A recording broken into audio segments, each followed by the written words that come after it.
ಸಮಸ್ಯೆ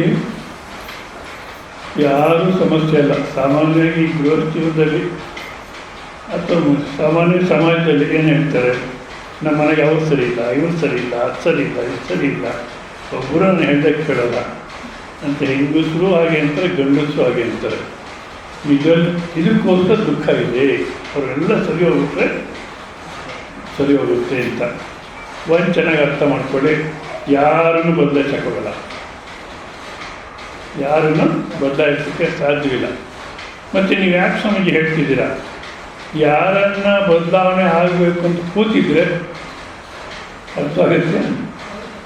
ಏನೋ ಬದಲಾಗ್ತಾ ಇದ್ದೀವಿ ಸಂಸಾರದಲ್ಲಿ, ಏನೋ ಒಂದು ಸಮಸ್ಯೆ, ರಾಮಾಯಣ ಕುರುಕ್ಷೇತ್ರ ಪ್ರತಿಯೊಂದು ಮನೇನು ಬದಲಾಗ್ತಾ ಇದ್ವಿ.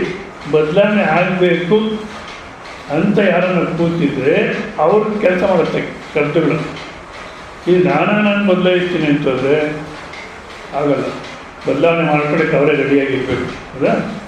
ಅದ ಕಾರಣ ಅಡಾಲ್ಫ್ ಹಕ್ಸ್ಲಿ ಹೇಳ್ತಾರೆ, there is only one point in this world which can change, that is your. ಈ ಜಗತ್ತನ್ನು ಬದಲಾವಣೆ ಮಾಡಲಿಕ್ಕೆ ಸಾಧ್ಯವಾಗಿರ್ತಕ್ಕಂಥದ್ದು ಒಂದೇ ಒಂದು ಅಂಶ ಇದೆ, ಅದನ್ನು ನೀನು ಬದಲಾಯಿಸ್ಕೊಬೇಕು. ನೀನು ಬದಲಾಯಿಸ್ಕೊಂಡಾಗಲೇ ಆನಂದ. ಏನಪ್ಪ ಸಮಸ್ಯೆ ಅಂದರೆ, ನಮ್ಮ ಬಗ್ಗೆ ನಾವೇನು ನಿಶ್ಚಯ ಮಾಡ್ಕೊಂಡಿದ್ದೀವೋ ಏನಂತ, ನಾನು ಹುಟ್ಟಿದ್ದೀನಿ, ಸಾಯ್ತೀನಿ, ಸಂಸಾರಿ ದುಃಖಿ, ಒದ್ದಾಡ್ತಾ ಇದ್ದೀನಿ, ಅಯ್ಯೋ ನನ್ನ ಅವಸ್ಥೆ ಯಾರು ಬೇಡ ಅಂತ. ನೀನು ಹುಟ್ಟಿದ್ದೀನಿ, ಸಾಯ್ತೀನಿ ಅಂತ ಎಲ್ಲರೂ ಅಂತಾರೆ, ಹೌದಾ? ಸ್ವಲ್ಪ ಗಮನ ಇಟ್ಕೊಳ್ಳಿ. ಹುಟ್ಟಿರೋ ಡೇಟ್ ಆಫ್ ಬರ್ತು, ಆ ಟೈಮು, ಯಾವ ದಿವಸ ಹುಟ್ಟಿದ್ವಿ, ಯಾವ ಡೇಟಲ್ಲಿ ಹುಟ್ಟಿದ್ವಿ, ಯಾವ ಟೈಮಲ್ಲಿ ಹುಟ್ಟಿದ್ವಿ ಅಂತ ಎಲ್ಲ ನೋಟ್ ಮಾಡಿಟ್ಟಿರ್ತಾರೆ. ಅದ್ರ ಪ್ರಕಾರ ಜಾತಕ ಬರ್ಸಿ ಒದ್ದಾಡ್ತಾರೆ. ಇಲ್ಲಿ ಈಗ ನೀವು ಹುಟ್ಟಿರೋ ಅನುಭವ ನಿಮಗಿದೆಯೋ, ಆ ಹುಟ್ಟಿರೋ ಡೇಟು ಮತ್ತು ಸಮಯ ನಿಮ್ಮ ಅನುಭವನ ಬೇರೆಯವ್ರು ಹೇಳಿದ್ದು, ಅದು ಇವರೇನೋ ಬೇರೆಯವ್ರು ಹೇಳಿದ್ದು ಅಂತಾರೆ. ನೀವೆಲ್ಲ ಏನು ಹೇಳ್ತೀರ, ಅರ್ಥ ಆಗ್ತಿದೆ ತಾನೆ? ಆ ಹುಟ್ಟಿರೋ ಸಮಯ, ಆ ಹುಟ್ಟಿರೋ ದಿವಸ ನಿಮ್ಮ ಅನುಭವನ ಅಥವಾ ಬೇರೆಯವ್ರು ಹೇಳಿದ್ದು ನಿಮಗೆ ಏನಿದೆ? ಬೇರೆಯವ್ರು ನೋಡಿ, ಸ್ವಾಮಿಗಳು ಹೇಳ್ತಾರೆ ಬೇರೆಯವ್ರು ಹೇಳಿದ್ದು ಅಂತ, ಇವರೇನೋ ಹೇಳ್ತಾರೆ. ನೀವು ಹೇಳಿ ಅಮ್ಮ ಅಂತ ನಾನು ಕೇಳ್ತೀನಿ ಎರಡನೇ ಕೈಯಿಂದ. ಅಲ್ಲ, ನಾನು ಯಾಕೆ ಕೇಳ್ತೀನಿ ಅಂದರೆ, ಸರಿ, ಒಂದು ವೇಳೆ ನೀವು ಅಂದ್ಕೋಬೋದು, ಓ ನಾನು ಹುಟ್ಟಿದ್ದು ನನಗೆ ಗೊತ್ತಿಲ್ವೇನು, ನಾನು ಹುಟ್ಟಿದ್ದು ನನಗೆ ಗೊತ್ತಿಲ್ವೇ, ಇವರು ಸ್ವಾಮಿಗಳೇನು ಈಗ ಹೇಳ್ತಾರೆ ಅಂತ ನೀವು ಅಂದ್ಕೋಬೋದು. ಅದಕ್ಕೋಸ್ಕರ ಕೇಳ್ತಾ ಇದ್ದೀನಿ. ನಿಮ್ಮ ಹುಟ್ಟಿನ ಅನುಭವ, ನೀವು ಹುಟ್ಟಿದ ದಿವಸ, ಹಬ್ಬ, ಇವತ್ತು ನಾನು ಹುಟ್ಟಿದೆ, ಇಂಥ ಡೇಟಲ್ಲಿ ಹುಟ್ಟಿದೆ, ಇಂಥ ಸಮಯದಲ್ಲಿ ಹುಟ್ಟಿದೆ ಅಂತ ನಿಮ್ಗೆ ಅನುಭವ ಆಗಿದೆಯೋ? ಇಲ್ಲ, ಅಲ್ಲ, ಹಾಂ, ಅನುಭವ ಆಗಿಲ್ಲ, ಆಯಿತಾ? ಅಂದರೆ ಹುಟ್ಟಿನ ಅನುಭವ ಇಲ್ಲ. ಇದು ಚೆನ್ನಾಗಿ ಅರ್ಥ ಮಾಡ್ಕೋಬೇಕು. ಹುಟ್ಟಿನ ಅನುಭವ ಇಲ್ಲ ಯಾರಿಗೂ. ಮತ್ತು ಈ ಮಾತು ಕೇಳಬಾರ್ದೇನೋ, ಅದು ಕೇಳ್ತೀನಿ. ಸತ್ತಿರೋ ಅನುಭವ ಇದೆಯಾ? ಒಬ್ಬರು ಮಾತಾಡೋದು, ಸ್ವಾಮಿಗಳು ಮಾತಾಡಬೇಕಷ್ಟೆ. ಸತ್ತಿರೋ ಅನುಭವ ಇದೆಯಾ? ಅಯ್ಯ, ಯಾಕೆ ಸ್ವಾಮಿ ಹಾಗೆ ಹೇಳ್ತೀರಾ, ಇನ್ನು ಬದುಕೇ ಇದ್ದೀವಿ, ಅದೇನಾಯಿತು? ಹುಟ್ಟಿರೋ ಅನುಭವ ಇಲ್ಲ, ಸತ್ತಿರೋ ಅನುಭವ ಇಲ್ಲ, ಆದ್ರೂ ಹುಟ್ಟಿದ್ದೀವಿ, ಸಾಯ್ತೀವಿ ಅಂತ ಯಾಕೆ ಅಂದ್ಕೊಂಡ್ರಿ? ಯಾವ ಅನುಭವ ಇಲ್ವೋ ಅದನ್ನು ಇದೆ ಅಂತ ಯಾಕೆ ಅಂದ್ಕೊಂಡ್ರಿ? ಅಯ್ಯ ಸ್ವಾಮೀಜಿ, ಅಷ್ಟು ಮಾತ್ರ ಗೊತ್ತಾಗಲ್ಲ. ನೀವೇನು ಈಗ ಕೇಳ್ತೀರಾ? ನಾನು ಹುಟ್ಟು ಸಾಕಷ್ಟು ಜನ ನೋಡಿದೆ, ಹುಟ್ಟಿದವ್ರನ್ನ. ಅವರು ನೋಡಿ, ಓ ನಾನು ಹೀಗೆ ಹುಟ್ಟಿದ್ದೀನಿ ಅಂತ ತೀರ್ಮಾನ ಮಾಡಿಕೊಂಡೆ. ಹೋದವ್ರನ್ನ ಭಾಳಷ್ಟು ಜನ ನೋಡಿದೆ, ಓ ನಾವು ಒಂದು ದಿವಸ ಹೋಗ್ತೀವಿ ಅಂತ ತೀರ್ಮಾನ ಮಾಡಿಕೊಂಡ್ವಿ. ಇದು ಕರೆಕ್ಟ್ ತಾನೇ ಅಂತೀವಿ. ನೋಡಿ, ಹುಟ್ಟಿದವ್ರನ್ನ ನೋಡಿದ್ವಿ ಅಂದರೆ ಅವ್ರ ಶರೀರ ಹುಟ್ಟಿದ್ದನ್ನು ನೋಡಿದ್ರು, ಅಥವಾ ಆ ಶರೀರದಲ್ಲಿ ನಾನು ಅಂತ ಒಂದಿರುತ್ತಲ್ಲ ಅದನ್ನು ನೋಡಿದ್ರು. ಹಾಂ, ಅದೇ ಶರೀರ ಹುಟ್ಟಿದ್ದು ನೋಡಿದ್ವಿ. ಹೋದರು ಅಂತೀವಿ. ಏನು ನೋಡ್ತೀವಿ? ಆ ಶರೀರ ಹೋಗೋದು ನೋಡ್ತೀವಿ. ಅವ್ರು ಯಾರೋ ಶರೀರ ಖಾಲಿ ಮಾಡೋದ್ರಲ್ಲ, ಅವ್ರು ನೋಡಿದ್ರು.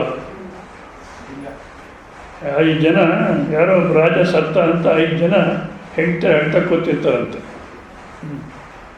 ಅಯ್ಯೋ ಹೋಗ್ಬಿಟ್ರು ಅಂತ. ಯಮಧರ್ಮ ರಾಜ ಬರ್ತಾನಂತೆ. ಯಾಕಮ್ಮ ಕೊಳ್ಳಾಡ್ತೀರಾ ಅಂತ. ಏನಪ್ಪ ಎಲ್ಲ ನೀನೇ ಮಾಡಿದ್ದು ರಾಮಾಯಣ, ನಮ್ಮವ್ರನ್ನ ತೊಗೊಂಡೋಗ್ಬಿಟ್ಟೆ ಮತ್ತು ಯಾಕೆ ಹೇಳ್ತೀರ ಅಂತ. ಯಾವುದನ್ನು ನೋಡಿ ನಮ್ಮವರು ಅಂದ್ಕೊಂಡಿದ್ರು ಅದು ಅಲ್ಲೇ ಇಲ್ಲ. ಯಾರು ಹೋದ್ರು ಖಾಲಿ ಮಾಡೋದ್ರು ಶರೀರನ ಅವರು ನೋಡಿದ್ರು ಯಾವತ್ತಾದ್ರು. ಮತ್ತು ನೋಡ್ದಿರೋರು ಯಾಕೆ ಹೇಳ್ತೀರ? ನೋಡಿರೋ ಶರೀರ ಅಲ್ಲೇ ಇದೆ, ಇಟ್ಕೊಳ್ಳಿ ಮನೆಗೆ. ಅದೇನಾಯಿತು, ಶರೀರ ಹುಟ್ಟಿದ್ದು ನೋಡಿದ್ವಿ, ಶರೀರ ಹೋಗೋದನ್ನು ನೋಡಿದ್ವಿ, ನಾನು ಹೀಗೆ ಹುಟ್ಟಿದ್ದೀನಿ, ನಾನು ಹೀಗೆ ಹೋಗ್ತೀನಿ ಅಂದ್ಕೊಂಡ್ವಿ.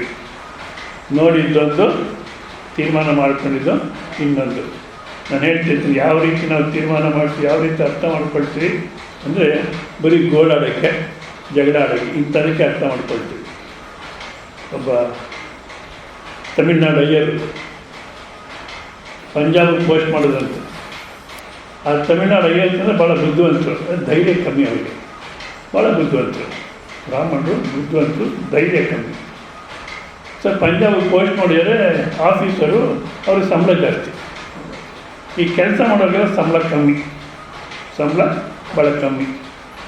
ಈ ಎಲ್ಲರೂ ಒಂದ್ಸಲ ಗಲಾಟೆ ಮಾಡಬೇಕು. ಯಾಕೆ ಹೇಳ್ತೀನಿ, ನಾವು ಅರ್ಥ ಮಾಡ್ಕೊಳ್ಳೋದು ಸರಿಯಾಗಿ ಅರ್ಥ ಮಾಡ್ಕೊಳ್ಳೋದ, ನೋಡೋದೊಂದು, ಅರ್ಥ ಮಾಡ್ಕೊಳ್ಳೋದು ಇನ್ನೊಂದು, ಜೀವನದಲ್ಲಿ ಒದ್ದಾಡೋಕ್ಕೆ ಎಲ್ಲ ಅಂತ ಅದಕ್ಕೆ ಹೇಳ್ತಾ ಇದ್ದೀವಿ.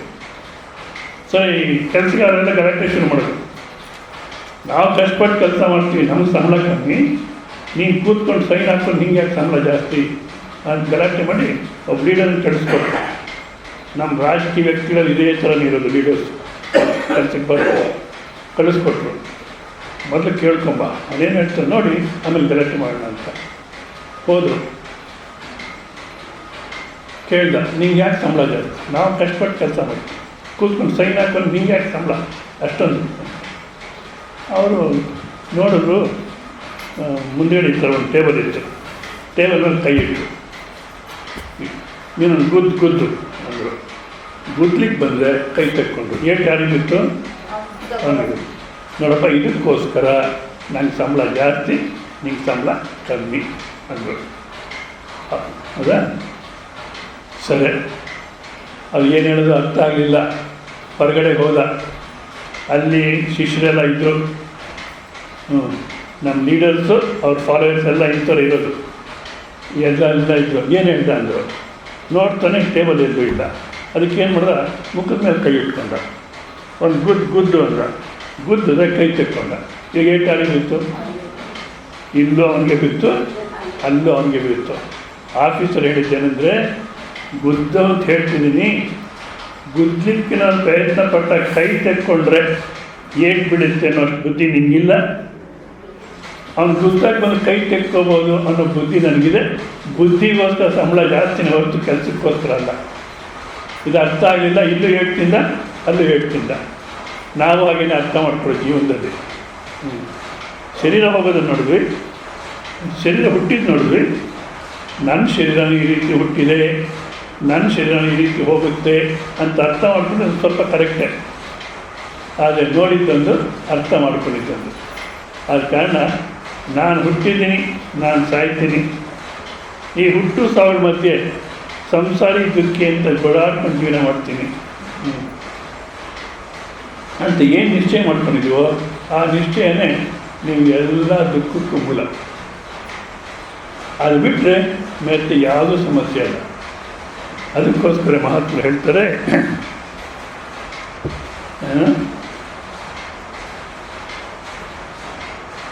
నిన్ను ఎరుగు సాహసము వదలి కనపడుచుండు నీ జడ దృశ్యము మన నింపనికేమి ఫలము నిన్ను నువ్వు ఎరిగిన ఆనందమయము ಗುರುವೇ ಗತಿಯನು ಮನಕ. ನಿನ್ನ ನೀನು ತಿಳ್ಕೊಳ್ಳೋದು ಬಿಟ್ಟು, ಅದನ್ನು ಬಿಟ್ಟುಬಿಟ್ಟು ಈ ದೃಶ್ಯ ಜಡವಾಗಿರತಕ್ಕ ದೃಶ್ಯ ಪ್ರಪಂಚವನ್ನು ತಲೆಗೆ ಹಾಕ್ಕೊಂಡು ಅದರಿಂದ ಸುಖ ಅಂದ್ಕೊಂಡು ಆದಷ್ಟು ನಂದು ಮಾಡ್ಕೋಬೇಕು, ನನ್ನ ಪ್ರಪಂಚ ದೊಡ್ಡದು ಮಾಡಬೇಕು ಅಂತ ಆ ನಂದು ಅನ್ನೋದು ಬೆಳೆಸ್ಕೊಳ್ತಾ ಇದೆಯಲ್ಲ, ಇದನ್ನು ಬಿಟ್ಟು ನಿನ್ನೂ ಎರಿಗಿನ ಆನಂದಮಯವು. ನಿನ್ನನ್ನು ನೀನು ತಿಳ್ಕೊಂಡ್ರೆ ಆನಂದ. ನಿನ್ನನ್ನು ತಿಳ್ಕೊಂಡ್ರೆ ಅಂದರೆ ಎಲ್ಲೂ ಹೋಗಬೇಕಾದಿಲ್ಲ. ನಿಮ್ಮ ಕರೆನಳ್ಳಿನಲ್ಲೇ, ನಿಮ್ಮ ಮನೆ ಮುಂದೆ, ನಿಮ್ಮ ಮನೆ ಹತ್ರನೇ ಈ ಕಾರ್ಯಕ್ರಮ ನಡೀತಿದೆ. ದಿವಸ ಬಂದು 45 ದಿವಸ ಕೇಳಿದ್ರೆ ಸಾಕು, ಮುಕ್ತರಾಗೋಗ್ತೀರ, ಆನಂದವಾಗಿರ್ತೀರ. ಆದರೆ ಇನ್ನೂ 12:30 ಆಗಬೇಕು, ಬಹುರೇ ಬರೋಕ್ಕೆ ಶುರು ಮಾಡ್ತಾರೆ, 1 ಗಂಟೆಗೆಲ್ಲ ಮುಕ್ತರಾಗಿ ಹೊರಟೋಗ್ತಾರೆ, ಮತ್ತೆ ಬರೋಲ್ಲ. ಯಾವ ಪುಣ್ಯನೋ ಹೇಗಪ್ಪ ತಿಳ್ಕೊಳ್ಳೋದು ಅಂದರೆ ನೋಡಿ,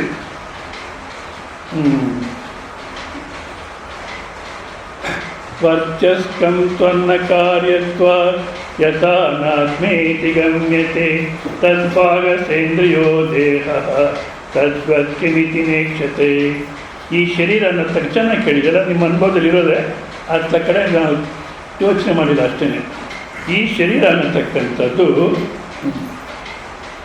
ತಂದೆ ತಾಯಿ ತಿನ್ನಂಥ ಆಹಾರ ರೇತಸ್ಸಾಗಿ ಪರಿಣಾಮ ಆಗಿ ಅದು ಈ ರೂಪದಲ್ಲಿ ಆಚೆ ಬಂದಿದೆ.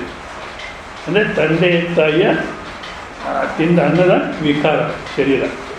ಇಲ್ಲಿ ಬಂದಾಗ 4 ಪೌಂಡೋ 4.25 ಪೌಂಡೋ ಇತ್ತು, ಇವತ್ತು ಎಷ್ಟು ಪೌಂಡ್ ಆಗಿದೆ ಅಂದರೆ, ಪೌಂಡಲ್ಲ, ಎಷ್ಟು ಕೆ ಜಿ ಆಗಿದೆ ಅಂದರೆ ನಿಮಗೆ ಗೊತ್ತು ಎಷ್ಟೆಷ್ಟು ಕೆ ಜಿ ಆಗಿದೆ ಅಂತ.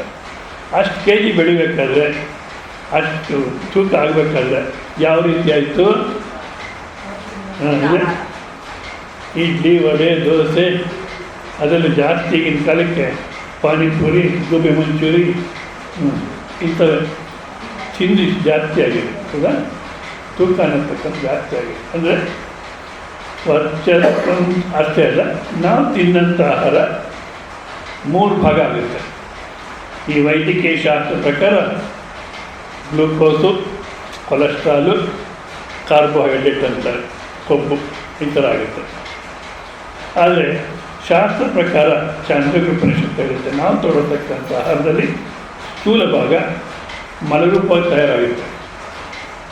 ಮಲರೂಪಗಂದು ಅರ್ಥ ಆಗುತ್ತಲ್ಲ, ಬೆಳಗ್ಗೆ ಲೆಟ್ಟಿನಲ್ಲಿ ಬಿಸಾಕ್ತೀವಿ, ಆ ರೀತಿ ಸ್ಥೂಲ ಭಾಗ ಆ ರೀತಿ ತಯಾರಾಗುತ್ತೆ ಜೀರ್ಣ ಆಗಿ. ಆ ಆಹಾರದಲ್ಲಿ ಸೂಕ್ಷ್ಮ ಭಾಗ ರಕ್ತ ಮಾಂಸವಾಗಿ ತಯಾರಾಗುತ್ತೆ. ಅದಕ್ಕಿಂತ ಸೂಕ್ಷ್ಮ ಭಾಗ ಮನಸ್ಸಾಗುತ್ತೆ. ಅದಕ್ಕೋಸ್ಕರವೇ ಸಾತ್ವಿಕವಾದಂಥ ಆಹಾರ ತಗೋಬೇಕು ಅಂತ ಹೇಳೋದು. ಆಹಾರ ತಗೋಬೇಕಾದ್ರೆ ನಾಲ್ಗೆಗೆ ಹೇಳಬೇಕು, ನೀನು ಸುಮ್ಮನಿರು, ಪಥ್ಯಂ, ನನ್ನ ಶರೀರಕ್ಕೆ ಯಾವ ಸರಿಯುತ್ತೋ ಅದು ತಿಂತೀನಿ, ನೀನು ಸುಮ್ಮನಿರು ಅನ್ಬೇಕು. ನಾವು ಆಗಿಲ್ಲ, ನಾಲ್ಗೆಗೆ ಪ್ರಾಧಾನ್ಯತೆ ಕೊಟ್ಟು ರುಚಿಯಾಗಿ ತಿಂದು ಮತ್ತೆ ಡಾಕ್ಟ್ರ್ ಫೀಸ್ ಕೊಡ್ತೀವಿ. ಅದು ಈಗಿನ ಕಾಲಕ್ಕೆ ಜಾಸ್ತಿ ಇದೆ. ಇಲ್ಲಿ ತಗೊಳ್ತೀವಿ ಆಹಾರನ, ಅದು ಶುದ್ಧವಾದಂಥ ಆಹಾರ ತಗೊಂಡ್ರೆ ಶುದ್ಧವಾದಂಥ ಮನಸ್ಸು ತಯಾರಾಗುತ್ತೆ. ಇಲ್ಲ ರಾಜಸಿಕವಾದಂಥ ಮನಸ್ಸು, ತಾಮಸಿಕವಾದಂಥ ಆಹಾರ ತಮ್ಮ ಮನಸ್ಸು ತಯಾರಾಗುತ್ತೆ. ಅಂದರೆ ತಗೊಳ್ತಕ್ಕಂಥ ಆಹಾರ ಮಲರೂಪವಾಗಿ ತಯಾರಾಗುತ್ತೆ, ರಕ್ತ ಮಾಂಸವಾಗಿ ತಯಾರಾಗುತ್ತೆ ಮತ್ತು ಮನಸ್ಸಾಗುತ್ತೆ. ಅಂದಾಗ ಈ ಶರೀರ ಅನ್ನತಕ್ಕಂಥದ್ದು ಆಹಾರದ ವಿಕಾರ. ತಂದೆ ತಾಯಿ ತಿನ್ನಂಥ ಆಹಾರ, ನಾವು ತಗೊಳ್ತಕ್ಕಂಥ ಆಹಾರ 50-80 kg ಆಗಿದೆ ಅಂತ ಇಟ್ಕೊಳ್ಳಿ. ನಿಮ್ಮ ತೂಕ ನಿಮಗೆ ಗೊತ್ತು, ಹೌದಾ? ಇದು ಮತ್ತು ಮಲರೂಪದಲ್ಲಿ ಆಚೆ ಹಾಕ್ತೀವಲ್ಲ ಲೆಟ್ಟಿನಲ್ಲಿ, ಅದು ಅನ್ನವಿಕಾರ, ಇದು ಅನ್ನವಿಕಾರ, ಹೌದಾ?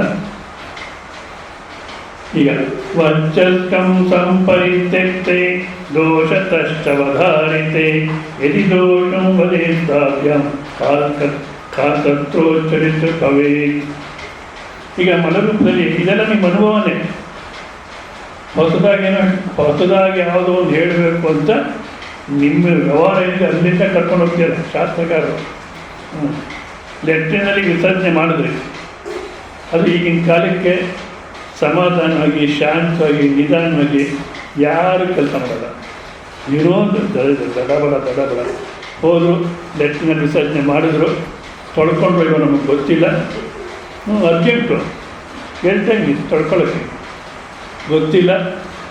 ಆದರೆ ಲೆಟ್ರಿನ್ ನೀರು ಹಾಕಲಿಲ್ಲ, ಬಂದ್ಬಿಟ್ರು.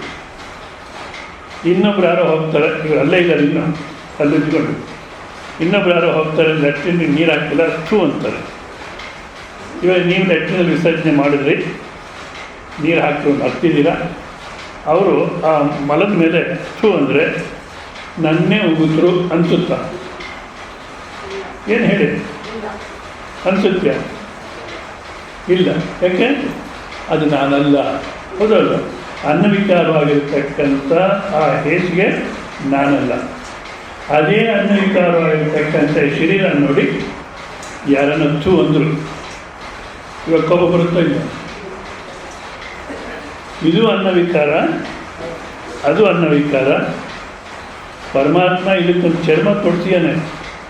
ಒಂದ್ಸಲ ಮನೆಯಲ್ಲಿ ಏಕಾಂತ ಕೂತ್ಕೊಂಡು ಮನಸ್ಸಿನಿಂದಲೇ ಆ ಚರ್ಮ ಬಿಟ್ಟು, ಅಂದರೆ ಚರ್ಮ ಬಿಟ್ಟು ಅಂದರೆ ಕಿತ್ತಕ್ಕಬೇಡಿ, ಸ್ವಾಮೀಜಿ ಹೇಳಿದಂತ ಆ ಚರ್ಮ ಬಿಟ್ಬಿಟ್ಟು ಒಳಗಡೆ ನೋಡ್ಲಿಕ್ಕೆ ಪ್ರಯತ್ನ ಮಾಡಿ.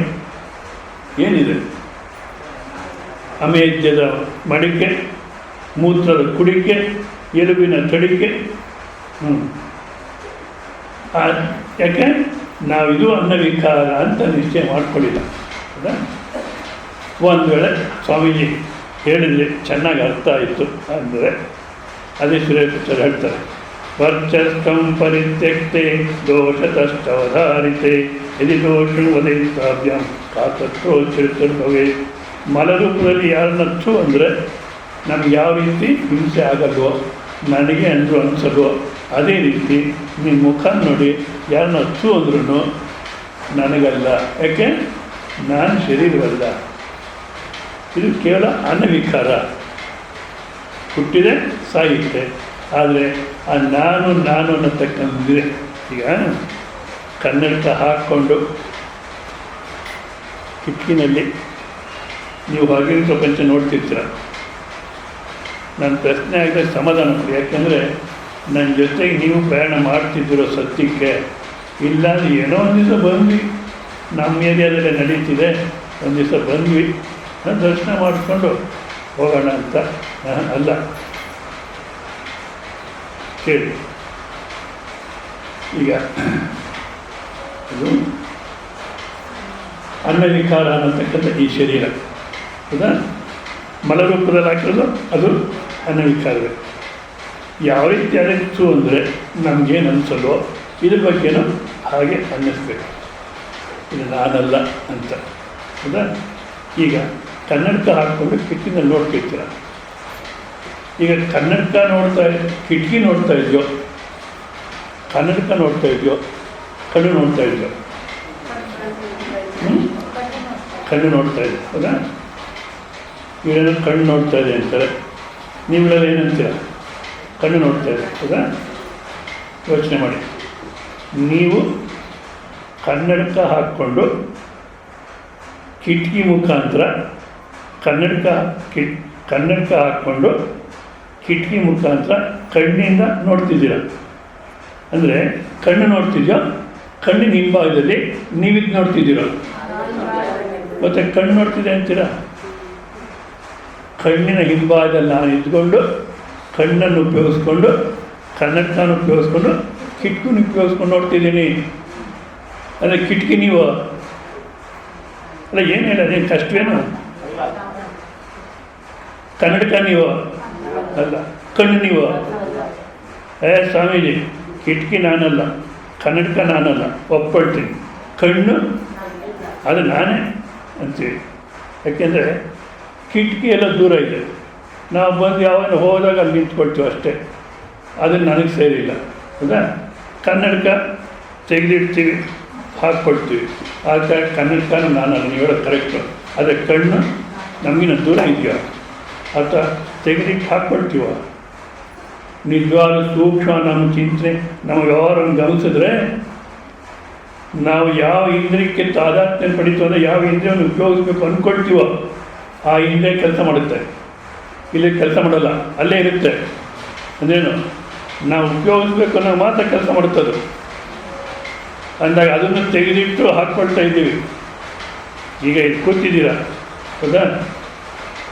ಸ್ವಾಮಿಗಳು ಮಾತಾಡ್ತೀರ, ಸ್ವಾಮೀಜಿನೇ ನೋಡ್ತಿರ್ತೀರ, ಸ್ವಾಮಿಗಳು ಅಂದ್ಕೊಳ್ತಾರೆ ಇವ್ರು ಕೇಳ್ತಾ ಇದ್ದಾರೆ ಅಂತ, ಹೌದಾ?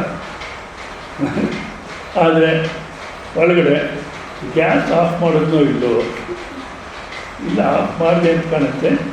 ಇಲ್ಲ ಮೊದಲೇ ಹೋಗಬೇಡ ಇಂಥವಕ್ಕೆಲ್ಲ ಅಂತಾರೆ. ನಾನು ಗ್ಯಾಸ್ ಆಫ್ ಮಾಡೋದನ್ನೋ ಇಲ್ಲೋ ಅಂತ ಯೋಚಿಸ್ತಾ ಇದ್ದರೆ ಸ್ವಾಮೀಜಿ ಹೇಳೋದನ್ನು ಕಿವಿಗೆ ಹೋಗುತ್ತೆ.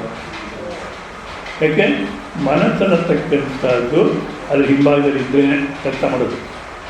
ಯಾವಾಗ ಹಿಂಭಾಗದಲ್ಲಿ ಅವಾಗ ನಾವು ಉಪಯೋಗಿಸ್ತಾ ಇಲ್ಲ. ಅಂದರೆ ಕಿಟಕಿನ ಯಾವಾಗ ಬೇಕಾದ್ರೆ ಉಪಯೋಗಿಸ್ತೀವಿ, ಕನ್ನಡಕನ ಯಾವಾಗ ಬೇಕಾದ್ರೆ ಉಪಯೋಗಿಸ್ತೀವಿ, ಕಣ್ಣನ್ನು ಯಾವಾಗ ಬೇಕಾದ್ರೆ ಉಪಯೋಗಿಸ್ತೀವಿ. ಒಂದೇ ವ್ಯತ್ಯಾಸ ಅಂದರೆ ಕಣ್ಣು ಅನ್ನತಕ್ಕಂಥದ್ದು ನಮಗೆ ಸೇರ್ಕೊಂಡ್ಬಿಟ್ಟಿದೆ ಅಂದ್ಕೊಂಡಿದ್ದೀವಿ, ಅದೇ ತಪ್ಪು. ಆದ ಕಾರಣ ಕಣ್ಣು ನೀವಲ್ಲ. ಕಣ್ಣಿನ ಹಿಂಭಾಗದಲ್ಲಿ ಮನಸ್ಸಿದೆ ಅಂದರೆ ಆ ಮನಸ್ಸು ನೀವಲ್ಲ. ಯಾಕೆಂದರೆ ನನ್ನ ಮನಸ್ಸು ನಂಗೆ ಗೊತ್ತು ಅಂತ ಹೇಳ್ತೀರ ಇಲ್ಲ, ಮನಸ್ಸು ನೀವಲ್ಲ. ಅಷ್ಟೇ ಅಲ್ಲ, ಬುದ್ಧಿನೂ ನೀವಲ್ಲ. ಆಗ ನಾನಿಂತೋಳು ಅಂತಕ್ಕಂಥ ಅಹಂಕಾರನೂ ನೀವಲ್ಲ. ಯಾಕೆ ಇವೆಲ್ಲ ನಾವಲ್ಲ? ಇದೆಲ್ಲ ನೋಡ್ತೀನಿ, ನನ್ನ ಕಣ್ಣು ನಾನು ನೋಡ್ತಿದ್ದೀನಿ.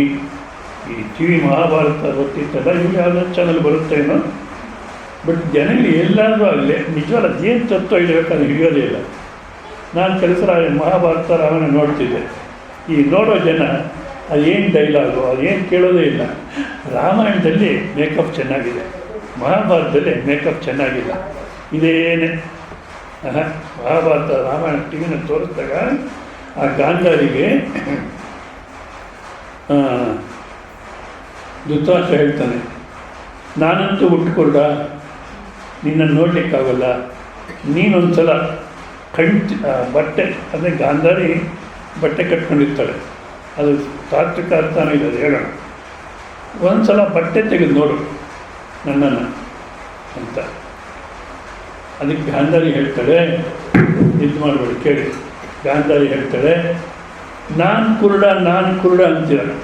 ಯಾಕೆ ನಾನು ಯಾಕೆ ಹೇಳ್ತೀನಿ ಇದು ಮಾಡಬೇಡಿ ಕೇಳಿ, ಭಾಳ ಸೂಕ್ಷ್ಮ. ತೊಗೊಳ್ಳಿ ನೀವು ಆತ್ಮಸ್ವರೂಪ ತೊಗೊಳಪ್ಪ, ಆತ್ಮಸ್ವರೂಪ ಅಂತ ಕೊಡೋಕ್ಕಾಗಿದ್ದರೆ 5 ರೂಪಾಯಿ ಟಿಕೆಟ್ ಕೊಟ್ಬಿಡ್ತಿದ್ವಿ, ದುಡ್ಡು ಮಾಡ್ಕೊಂಡು ಹೋಗ್ತಿದ್ವಿ. ಕುಂಚಿನ ಆ ಥರ ಆಗಲ್ಲ. ಮತ್ತು ಗಾಂಧಾರಿ ಹೇಳ್ತಾಳೆ, ನಾನು ಕುರುಡ ಅಂತ ನಿಮ್ಗೆ ಗೊತ್ತಾಗ್ತಿದೆಯೋ ಇಲ್ಲ? ಯಾವುದಕ್ಕೆ ನನಗೆ ಕಣ್ಣು ಕಾಣಲ್ಲ ಅಂತ ಗೊತ್ತಾಗುತ್ತೋ ಅದು ಕುರುಡ. ಕಣ್ಣು ಕುರುಡಾಗ್ಬೋದು, ಕಾಲಿಗೆ ಊನ ಆಗ್ಬೋದು, ಬಟ್ ಆದರೆ ಕಾಲು ಊನಾಗಿದೆ ಅನ್ನೋದು ಗೊತ್ತು, ಕಣ್ಣು ಕಾಣಲ್ಲ ಅನ್ನೋದು ಗೊತ್ತು. ಯಾವುದು ಕಣ್ಣು ಕಾಣಲ್ಲ ಅಂತ ಗೊತ್ತಾಗ್ತಿದೆಯೋ, ಕಾಲು ಊನಾಗಿದೆ ಅಂತ ಗೊತ್ತಾಗ್ತಿದೆಯೋ, ಅದಕ್ಕೆ ಕಾಲಿನಾಗಿದೆಯೋ, ಕಣ್ಣಿನ ಏನಾಗಿಲ್ಲ. ಬಟ್ ನಾವು ಇದನ್ನು ಸರಿಯಾಗಿ ಬಿಡಿಸ್ಕೊಳ್ತೀರ ಒದ್ದಾಡ್ತಾ ಇರ್ತೀವಿ. ಯಾಕಪ್ಪ ಅಂದರೆ ನಮಗೆ ಮೊದಲು ಏನು ಜೀವನ ಮಾಡ್ತಿದ್ದೀವೋ ಇದು ವ್ಯರ್ಥ ಜೀವನ ಅನಿಸೋದು ಇಲ್ಲ. ವ್ಯರ್ಥ ಜೀವನ ಅಂತ ಯಾವ ರೀತಿ? ನಾಲ್ಕು ಮನುಷ್ಯರು ಬರ್ತಾರಂತೆ, ವೈಕುಂಠಕ್ಕೆ ಹೋಗ್ತಾರಂತೆ. ವೈಕುಂಠದಲ್ಲಿ ಲಕ್ಷ್ಮೀನಾರಾಯಣ ಇಬ್ಬರೇ ಇದ್ದಾರೆ. ಏನಪ್ಪ ಇಷ್ಟೊಂದು ವೈಕುಂಠ, ದೊಡ್ಡ ವೈಕುಂಠದಲ್ಲಿ ನೀವು ಇಬ್ಬರೇ ಇದ್ದೀರಾ? ಅದೇನ ಕರೆನಹಳ್ಳಿ, ದೊಡ್ಡಬಳ್ಳಾಪುರ ಅಲ್ಲೆಲ್ಲ ಏನು ರಶ್ಶು, ಏನು ಟ್ರಾಫಿಕ್ಕು, ಒಂದಷ್ಟು ಜನ ಕರ್ಕೊಂಡು ನಿನ್ನ ಗಂಟು ಏನಾಗುತ್ತೆ ಅಂತ ನಾಲ್ಕು ಮನುಷ್ಯರು ನಾರಾಯಣನ ಲಕ್ಷ್ಮೀನೇ ಕೇಳ್ತಾರಂತೆ. ಒಂದಷ್ಟು ಜನ ಕರ್ಕೊಳ್ಳಿ, ಹಾಯಾಗಿರ್ತಾರೆ ಇಲ್ಲಿ, ನಿನ್ನ ಗಂಟು ಏನಾಗುತ್ತೆ ಅಂತ. ಲಕ್ಷ್ಮೀನಾರಾಯಣ ಹೇಳ್ತಾರಂತೆ ನಾಲ್ಕು ಮನುಷ್ಯರು, ನೀವು ಯಾರನ್ನ ಕರ್ಕೊಂಬನ್ನಿ, ಇಟ್ಕೊಂಡಿರ್ತೀವಿ ಅಂತ. ಖಾತೆ ಕೇಳ್ತೀನಿ, ಏನಾದರೂ ನಮಗೆ ನಮ್ಮ ಜೀವನ ಬಗ್ಗೆ ನಾವು ವಿವೇಕ ಮಾಡಲ್ಲ, ಅಲ್ಲೇ ಇಟ್ಕೊಂಡು ಒದ್ದಾಡ್ತಾ ಇರ್ತೀವಿ ಅನ್ನೋ ಕೇಳ್ತಾ ಇದ್ದೀನಿ. ಸೊ ನಾಲ್ಕು ಮನುಷ್ಯರು ಸಂತೋಷ ಬರ್ತಾರೆ, ಭಾಳ ಜನ ಒದ್ದಾಡ್ತಾ ಇದ್ದಾರೆ ಈ ಪೃಥ್ವಿನಲ್ಲಿ, ಸಾಕಷ್ಟು ಜನ ಕರ್ಕೊಂಡೋಗ್ಬಿಡೋಣ ಅಂತ. ಯಾರನ್ನು ಕೇಳೋದನ್ನು ವ್ಯಾಪಾರಸ್ಥನ್ನು ಕೇಳಿದ್ರೆ ಯಾವ ವೈಕುಂಠನಯ್ಯ ಅಂತಂದು ಇವತ್ತು ಇನ್ಕಮ್ ಟ್ಯಾಕ್ಸ್ ಕೇಸ್ ಇದೆ. ಈ 100 ರೂಪಾಯಿ 500 ರೂಪಾಯಿ ಎಲ್ಲ ಬ್ಯಾನ್ ಮಾಡೋದಲ್ಲ, ಅದಾದಮೇಲೆ ಇನ್ಕಮ್ ಟ್ಯಾಕ್ಸ್ನ ಗಲಾಟೆ ಜಾಸ್ತಿ ಆಗಿಬಿಟ್ಟಿದೆ. ನಾವು ಸಾಯ್ತೀವಿ ಇನ್ಕಮ್ ಟ್ಯಾಕ್ಸು, ನಿನ್ನ ವೈಕುಂಠ ಅವನಿಗೆ ಗೊತ್ತೋಗು ಅಂತ. ಸರಿ, ವ್ಯಾಪಾರಕ್ಕೆ ಯಾರೂ ಬರೋಲ್ಲ. ಸರಿ, ಆಮೇಲೆ ಈ ಬ್ರಾಹ್ಮಣರು ಏನೋ ಯಾಗ ಅದು ಇದು ನೋಡಿ, ನೀವು ಯಾವ ದೇವ್ರಿಗೆ ಹೋಗಿ ಯಾವ ನಾರಾಯಣನಿಗೆ ಹೋಗಿ ಇದೆಲ್ಲ ಮಾಡ್ತಿದ್ರೋ ಆ ವೈಕುಂಠಕ್ಕೆ ಕರ್ಕೊಂಡು ಹೋಗ್ತೀನಿ. ಪೂರ್ಣಾವತಿ ಆಗಲಿಲ್ಲ ನಾವು ಒದ್ದಾಡ್ತಾ ಇದ್ದೀವಿ. ಯಾಕೆಂದರೆ ಪೂರ್ಣಾವತಿ ಮಾಡಬೇಕಾದ್ರೆ ಈಗಿನ ಕಾಲಕ್ಕೆ ಇನ್ನೇನಿಲ್ಲ ಇಲ್ಲ, 11:30 ಒಳಗೆ ಮಾಡಬೇಕಂತೆ. 11:30 ಒಳಗೆ ದೇವತೆಗಳು ತಿರುಗ್ತಾ ಇರ್ತಾರೆ.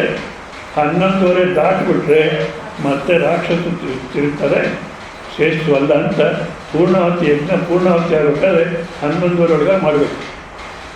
ಟೈಮ್ ಆಗೋದು ಪೂರ್ಣಾವತಿ ಆಗಲಿಲ್ಲ ಅಂತ ನಾವು ಸಾಯ್ತಿದ್ರೆ ನೀವೇನು ವೈಕುಂಠ ಅಂತೀಯ? ಹೌದು, ಇದೇ ರೀತಿ ಯಾರ ಕಡೆ ಬರಲಿಲ್ಲ. ಹೆಂಗಸರು ಬರಲಿಲ್ಲ, ಗಂಡಸರು ಬರಲಿಲ್ಲ, ಯಾರು ಬರಲಿಲ್ಲ.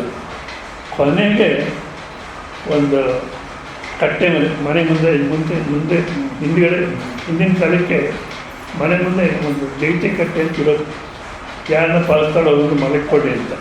ಇವಾಗ ಅದೇನಿಲ್ಲ, ರಸ್ತೆ ತನಕ ಮನೆಗಳಾಗ್ಬಿಟ್ಟಿರುತ್ತೆ. ಅಕ್ರಮ ಸಕ್ರಮ ಮಾಡ್ತೀವಿ ಅಂತ ಈ ಮೂರ್ಖರು ಇರಲಿ.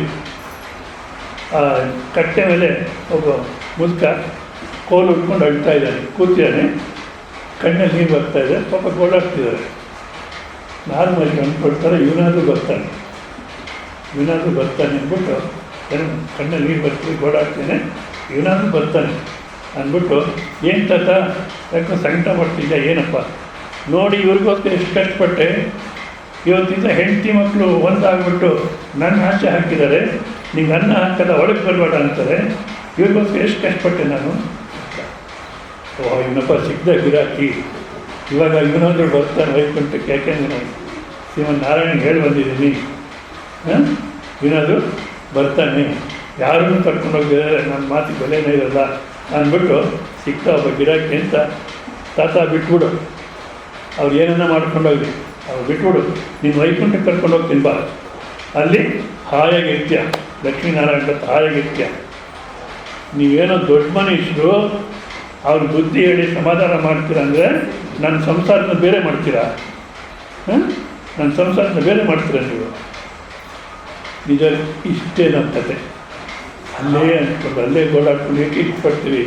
ನೀನು ಆನಂದ ಜೀವನ ಮಾಡ್ಬೋದು ಅಂದರೆ ಹೋಗಲ್ಲ, ಯಾಕೆಂದರೆ ನಮ್ಮಲ್ಲಿ ತಮೋಗುಣ ಅನ್ನತಕ್ಕಂದಿದೆ ಅಥವಾ ಸ್ವಲ್ಪ ರಜೋಗುಣ ಇದೆ, ಅದಕ್ಕೆ ಇತ್ತ ಕಡೆ ಬಂದಿರೋದು. ರಜೋಗುಣ ಅನ್ನತಕ್ಕಂಥದ್ದು ದುರ್ಯೋಧನಿಗೂ ಉಪದೇಶ ಆಗಲಿಲ್ಲ, ಯಾಕೆ ತಮೋಗುಣ. ಧರ್ಮರಾಜನಿಗೂ ಉಪದೇಶ ಆಗಲಿಲ್ಲ, ಯಾಕೆ ಸಾತ್ವಿಕ. ರಜೋಗುಣದಲ್ಲಿ ಇರತಕ್ಕಂಥವ್ರಿಗೆ ಉಪದೇಶ, ಮಿಡ್ಲ್ ಕ್ಲಾಸ್ ಅಂತಾರಲ್ಲ, ಉಪದೇಶ ಆಯಿತು. ಹೌದಾ? ಆದ ಕಾರಣ ನಮ್ಮ ಜೀವನ ನಾವು ವಿವೇಕ ಮಾಡಿಕೊಂಡ್ರೆ ಮಾಡ್ಕೊಳ್ಳಿಲ್ಲ. ಬೆಳಿಗ್ಗೆ ಹುಟ್ಟಿದ್ದಾಯಿತು ಸಾಯೋ ತನಕ ಮತ್ತು ಬೆಳಿಗ್ಗೆ ಇದ್ದ ರಾತ್ರಿ ಮಲಗೋ ತನಕ ಆಚೆಗೆ ಬೆಳೆಸ್ಕೊಂಡೆ ಜೀವನ ಮಾಡ್ತಿದ್ವಿ. ನಿನ್ನೆ ದಿವಸ ಕೃಷ್ಣ ಪರಮಾತ್ಮ ಉಪದೇಶ ಮಾಡಿದ್ರೆ ನಮಗೇನಂತ 38ನೇ ಶ್ಲೋಕ ನೋಡಿ. ಶ್ರೀ ಭಗವಾನುವಾಚ ವಿಷಯೇಂದ್ರಿಯ ಸಂಯೋಗಾತ್ ಯತ್ತದಗ್ರೇ ಮೃತೋಪಮಂ ಪರಿಣಾಮೇ ವಿಷಮಿವ ತತ್ಸುಖಂ ರಾಜಸಂಸ್ಮೃತಂ. ವಿಷಯೇಂದ್ರಿಯ ಸಂಯೋಗಾತ್ ಯತ್ತದಗ್ರೇ ಮೃತೋಪಮಂ ಪರಿಣಾಮೇ ವಿಷಮಿವ ತತ್ಸುಖಂ ರಾಜಸಂಸ್ಮೃತಂ. ನೀವೇ ನಿಮ್ಮ ಜೀವನವನ್ನು ಕುರಿತು ಯೋಚನೆ ಮಾಡಿದ್ರೆ ಏನೇನು ಆಸೆಯಿಂದ ಏನೇನು ಕರ್ಮಗಳು ಮಾಡಿದ್ವೋ, ಏನೇನು ಫಲ ಪಡೆದಿದ್ವೋ ಅದರಿಂದ ಎಲ್ಲ ಸಮಸ್ಯೆನೇ ಇದೆಯೋ ಹೊರತು ನಿಜವಾದ ಆನಂದ ಅನ್ನೋದಕ್ಕೆ ಪ್ರಾಪ್ತಿ ಆಗಲಿಲ್ಲ. ಒಂದೊಂದು ನಮ್ಮ ಸಮಸ್ಯೆ. ಹೌದಾ? ಇದು ಚೆನ್ನಾಗಿ ಅರ್ಥ ಮಾಡ್ಕೊಂಡು ಏನಂತಾರೆ, ವಿಷಯ ಮತ್ತು ಇಂದ್ರಿಯಗಳಿಗೆ ಸಂಬಂಧದಿಂದ ಜೀವನ ಮಾಡ್ತಿದ್ದೀವಿ. ವಿಷಯಗಳಿಂದ ಸ್ವಲ್ಪ ಸಿಗುತ್ತೆ ಪ್ರಾರಂಭದಲ್ಲಿ, ಆದರೆ ಅದು ವಿಷ, ಸ್ಲೋ ಪಾಯ್ಸನ್ ಅಂತಾರೆ. ಅದು ಯಾವುದೋ ಅಂತ ಕೆಲವೊಂದು ಸ್ಲೋ ಪಾಯ್ಸನ್ ಅಂತಾರೆ. ಅಲ್ಲ, ರಜೋಗುಣದ ಜೀವನ, ತಮೋಗುಣದ ಜೀವನ ಸ್ಲೋ ಪಾಯ್ಸನ್. ನಿಧಾನವಾಗಿ ನಾವು ಜೀವನ ಮಾಡ್ತಿದ್ದೀವಿ ಅಂತೀವಿ, ನಾವು ಜೀವನ ಮಾಡ್ತಿದ್ದೀವಿ ಅಂತ ಹೇಳ್ತೀವಿ, ಜೀವನ ಮಾಡ್ತಿಲ್ಲ. ಮತ್ತು ಏನಾಗ್ತಿದೆ, ಸಾವಿಗೆ ಹತ್ತಿರ ಆಗ್ತಿದ್ದೀವಿ. ದಿವಸ ಜೀವನ ಮಾಡಿ ಸಾವಿಗೆ ಹತ್ತಿರ ಆಗ್ತಾ ಇದ್ದೀವಿ. ಅಷ್ಟು ಹೊತ್ತು ಜೀವನ ಅಲ್ಲ ಇದು. ಯಾವಾಗ ಮೃತ್ಯು ಭಯ ಅನ್ನತಕ್ಕಂಥ ತಪ್ಪುತ್ಯೋ ಆನಂದವಾಗಿ ಜೀವನ ಮಾಡಲಿಕ್ಕೆ ಸಾಧ್ಯ ಆಗುತ್ತೋ, ಮೃತ್ಯು ಭಯ ಇದ್ದೀರ, ಅದು ಜೀವನ. ಸೂಫಿ ಫಿಲಾಸಫಿನಲ್ಲಿ ಫಕೀರ್ ಅಂತಾರೆ. ಫಕೀರ್ ಅಂದರೆ ಜಿಸ್ಕೋ ಫಿಕರ್ ನಹಿ ಓ ಫಕೀರ್. ಯಾರಿಗೆ ಭಯ ಅನ್ನತಕ್ಕಂದಿಲ್ವೋ ಅವನು ಫಕೀರ್. ಯಾವ ಭಯ ಅಪ್ಪ ಅಂದರೆ ಮೃತ್ಯು ಭಯ ಇಲ್ಲ. ಮೃತ್ಯು ಭಯ ಇಲ್ಲ ಅಂದರೆ ಇನ್ಯಾವ ಭಯವೂ ಇರಲ್ಲ. ಸೊ ಆ ರೀತಿ ಆನಂದವಾಗಿ ಜೀವನ ಮಾಡತಕ್ಕಂಥದ್ದು ಸಾಧ್ಯ. ಅದು ಯಾಕೆ ಸಾಧ್ಯವಾಗಿಲ್ಲ? ಈ ರಜೋಗುಣದಿಂದ ಆಸೆಯನ್ನು ಬೆಳೆಸ್ಕೊಂಡು ಜೀವನ ಮಾಡ್ತಿದ್ದೀವಿ ಅಂತ ನಿನ್ನೆ ಬೆಳಿಗ್ಗೆ ಸಾಯಂಕಾಲ ನಡೆದಿದೆ. ಇದು ಅರ್ಥ ಆಗಬೇಕಾದ್ರೆ ಏನು ಕೃಷ್ಣ ಪರಮಾತ್ಮ ಹೇಳೋದು, ರಜೋಗುಣದ ಜೀವನ ಪ್ರಾರಂಭ ಚೆನ್ನಾಗಿರುತ್ತೆ, ಆಮೇಲೆ ಜೋಡು. ಅದು ಈಗಿನ ಕಾಲಕ್ಕಂತೂ ನಿಜವಾದ ಇವೆಲ್ಲ ಅರ್ಥ ಆಗೋದು ಭಾಳ ಸುಲಭ, ಅನುಭವಪೂರ್ವಕವಾಗಿ ಅರ್ಥ ಮಾಡ್ಕೋಬೋದು ಭಾಳ ಸುಲಭವಾಗಿ.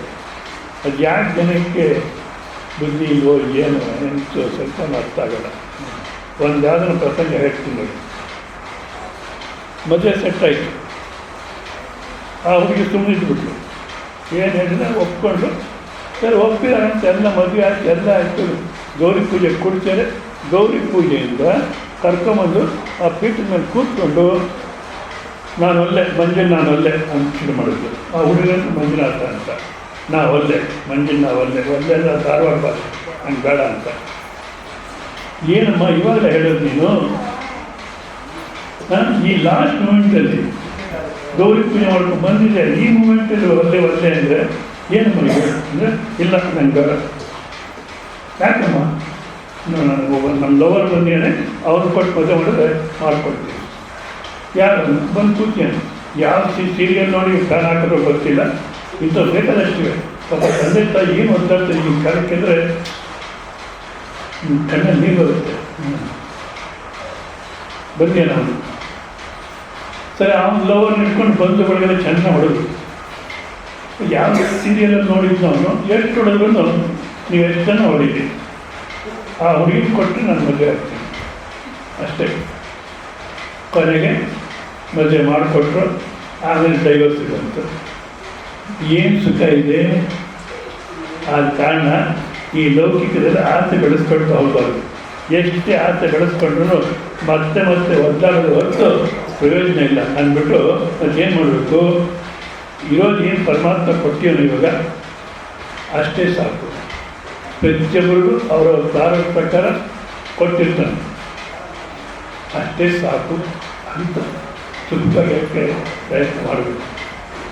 ಆದರೆ ಆಸೆಗೆ ಬರ್ತಾರೆ ಇರುತ್ತೆ. ಮತ್ತು ಏನು ಮಾಡಬೇಕು? ಈ ಆಸೆಗಳಲ್ಲಿ ನಮ್ಮ ಸಂವಿಧಾನದ ಸದಸ್ಯರು ಯಾಕೆ ಹೇಳ್ತಿದ್ದೀನಿ, ಈ ರೀತಿ ನಾವು ಮುಂದಕ್ಕೆ ಹೋಗಬೇಕು. ವಿವೇಕ ಮಾಡಿಕೊಂಡು ಆಸೆಗಳನ್ನು ಪಕ್ಕಕ್ಕಿಟ್ಟು ಮುಂದಕ್ಕೆ ಪ್ರಯಾಣ ಮಾಡೋ ಸುಖವಾಗಿರ್ತೀವಿ. ಸೊ ಆಸೆಗಳಲ್ಲಿ ಎರಡು ವಿಧ, ಚೆನ್ನಾಗಿ ಕೇಳಿ. ವಾಸ್ತವಿಕ ಆಸೆಗಳಲ್ಲಿ ಎರಡು ವಿಧ ಏನಿಲ್ಲ. ನಮಗೆ ಅರ್ಥ ಆಗಲಿಕ್ಕೋಸ್ಕರವಾಗಿ ಸುಲಭನಾಗಿ ಜೀವನ ಮಾಡಲಿಕ್ಕೋಸ್ಕರ ಸ್ವಾಮಿ ದಯಾನಂದ ಸರಸ್ವತಿ ಎರಡು ಭಾಗ ಮಾಡ್ತಾರೆ. ಏನಂತ? ಒಂದು ಬೈಂಡಿಂಗ್ ಡಿಸೈರ್ಸ್, ನಾನ್ ಬೈಂಡಿಂಗ್ ಡಿಸೈರ್ಸ್. ಬೈಂಡಿಂಗ್ ಡಿಸೈರ್ಸ್ ಅಂದರೆ ಬಂಧನಕ್ಕೆ ಈಡು ಮಾಡತಕ್ಕಂಥ ಆಸೆಗಳು, ಬಂಧನದಿಂದ ಬಿಡಿಸ್ತಕ್ಕಂಥ ಆಸೆಗಳು. ಹೌದಾ? ಸೊ ಇಲ್ಲಿನ ತನಕ ಏನೇನು ಮಾಡಬೇಕು ಮಾಡಿಬಿಟ್ಟಿದ್ವಿ. ಇನ್ಮೇಲೆ ಆಸೆಗಳು ಬಂದರೆ ಮೊಟ್ಟ ಮೊದಲು ಯಾವುದೋ ಒಂದು ಆಸೆ ಬಂತು ಅಂತ ಇಟ್ಕೊಳ್ಳಿ, ಯೋಚನೆ ಮಾಡಬೇಕು, ಇದು ಅವಶ್ಯಕತೆ ಇದೆಯೇ ಅಂತ. ಇದರ ಅವಶ್ಯಕತೆ ಇದೆಯೇ ಅಂತ ಯೋಚನೆ ಮಾಡಬೇಕು. ಇಷ್ಟು ದಿವಸ ಅದು ಇಲ್ಲ, ಜೀವನ ಮಾಡಿಲ್ಲ, ನಾವು ಜೀವನ ಮಾಡಬೇಕು. ಒಂದು ವೇಳೆ ಅದನ್ನು ನಾವು ತಗೊಳ್ಳಿಲ್ಲ, ಜೀವನ ಜರುಗಲ್ವೇ? ಒಂದು ಇಲ್ಲ, ಬೇಕೇ ಬೇಕು ಅವಶ್ಯಕತೆ ಅಂದರೆ ಅವಾಗ ಬೇಕಾದರೆ ಮತ್ತೆ ಇನ್ನೊಂದು ಯೋಚನೆ ಮಾಡಬೇಕು. ಸಾಲ ಸೋಲ ಮಾಡಿದಿರ ಅದನ್ನು ಪ್ರಾಪ್ತಿ ಮಾಡ್ಕೊಳ್ಳೋಕ್ಕೆ ಸಾಧ್ಯ ಇಲ್ಲ. ಯಾವುದೇ ಶಾಸ್ತ್ರ ಪ್ರಪಂಚದಲ್ಲಿ, ಹಿಂದೂ ಶಾಸ್ತ್ರಗಳಾಗಲಿ, ಮುಸ್ಲಿಮ್ಸ್ ಆಗಲಿ, ಕ್ರಿಶ್ಚಿಯನ್ಸ್ ಆಗಲಿ, ಇನ್ನು ಸೂಫಿ ಫಿಲಾಸಫಿ, ಜೈನ್ ಫಿಲಾಸಫಿ, ಹಸಿಡಿಸಮ್ ಅಂತಂದಿದೆ, ಯಾವುದೇ ಆಗಲಿ ಸಾಲ ಮಾಡಿ ಜೀವನ ಮಾಡೋದು ಕೇಳಲ್ಲ. ನಿಷಿದ್ಧ ಸಾಲ ಮಾಡೋದು. ಈಗಿನ ಕಾಲಕ್ಕೆ ಕೇಳೋಕ್ಕಾದ್ರೆ ಸ್ವಾಮಿ ಬುದ್ಧಿ ಇಲ್ಲ. ಯಾಕೆಂದರೆ ಗೌರ್ಮೆಂಟ್ನಲ್ಲಿ ಕೊಟ್ಟು ಕ್ಯಾನ್ಸಲ್ ಮಾಡ್ತಾರೆ. ನೀನು ಇವತ್ತು ಕ್ಯಾನ್ಸಲ್ ಮಾಡಿಸ್ಕೋಬೋದು, ಮತ್ತೆ ಅವ್ರನ್ನ ನೀನು ಯಾವತ್ತೂ ಅನುಭವಿಸ್ತೀಯ. ಅವರು ಅನುಭವಿಸ್ತಾರೆ, ಕ್ಯಾನ್ಸಲ್ ಮಾಡಿದ್ರು, ಇವ್ರು ಕ್ಯಾನ್ಸಲ್ ಮಾಡಿಸ್ಕೊಂಡವ್ರು ಅನುಭವಿಸ್ತಾರೆ. ನೋಡ್ಕೊಳ್ಳೋ ಬಿಡು ಅಂತ ನೋಡ್ಕೊ, ಅನುಭವಿಸಿ. ಸಾಲ ಮಾಡಿ ಸಾಲ ಸೋಲ ಮಾಡಿದ ತಗೊಳ್ಳೋಕ್ಕೆ ಸಾಧ್ಯ. ಬೇರೆ ಮನೆಯಲ್ಲಿ ಯಾರಿಗೂ ಹಿಂಸೆ ಹಿಡಿದಿರ ತಗೊಳ್ಳೋಕ್ಕೆ ಸಾಧ್ಯವೇ ಅನ್ನೋದು ಯೋಚನೆ ಮಾಡಬೇಕು.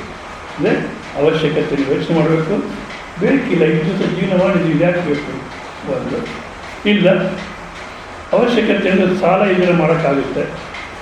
ಇಲ್ಲ ಮನೆಗೆ ಯಾರಿಗೂ ಹಿಂಸೆ ಮಾಡಿದ್ರೆ ತಗೊಳ್ಳೋಕ್ಕಾಗುತ್ತೆ.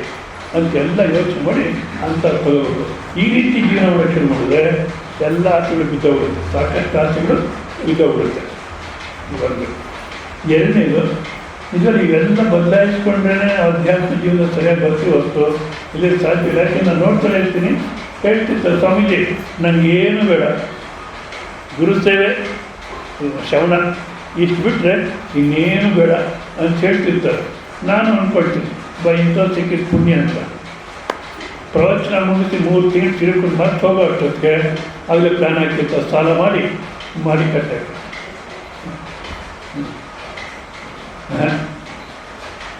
ಯಾಕಪ್ಪ ಆಸೆಗೆ ಬರುತ್ತೆ ಅಂದರೆ ನಾವು ಯಾವ ರೀತಿ ಜೀವನ ಮಾಡ್ತಿದ್ದೀವೋ ಅದರಲ್ಲಿ ತೃಪ್ತಿ ಇಲ್ಲ. ಪಕ್ಕದ ಮನೆಯವ್ರು ನೋಡ್ತೀವಿ, ನಮ್ಮ ಬಂಧು ಬಳಗ ನೋಡ್ತೀವಿ, ನಮ್ಮ ಬೀಗರನ್ನು ನೋಡ್ತೀವಿ, ನೋಡಿ ಅವರಂತೆ ನಾನಿರಬೇಕು. ಮನುಷ್ಯನಿಗಿದೆ ಸಮಸ್ಯೆ ಯಾವುದು, I am so and so, I want become so and so, ನಾನು ಹೀಗಿದ್ದೀನಿ, ಹಾಗಾದರೂ ಸುಖವಾಗಿರ್ತೀವಿ. ನೋಡು, ನಮ್ಮ ಅಣ್ಣ ಕಾರ್ ತಗೊಂಡ, ನಮ್ಮ ಅಣ್ಣ ಕಾರ್ ತಗೊಂಡ, ನಮ್ಮ ಮನೆಗೆ ಗಲಾಟೆ ಶುರುವಾಯಿತು. ಏನು ಗಲಾಟೆ ಹೇಳಿ? ಇದೆಲ್ಲ ನಿಮ್ಮ ವ್ಯವಹಾರನೇ.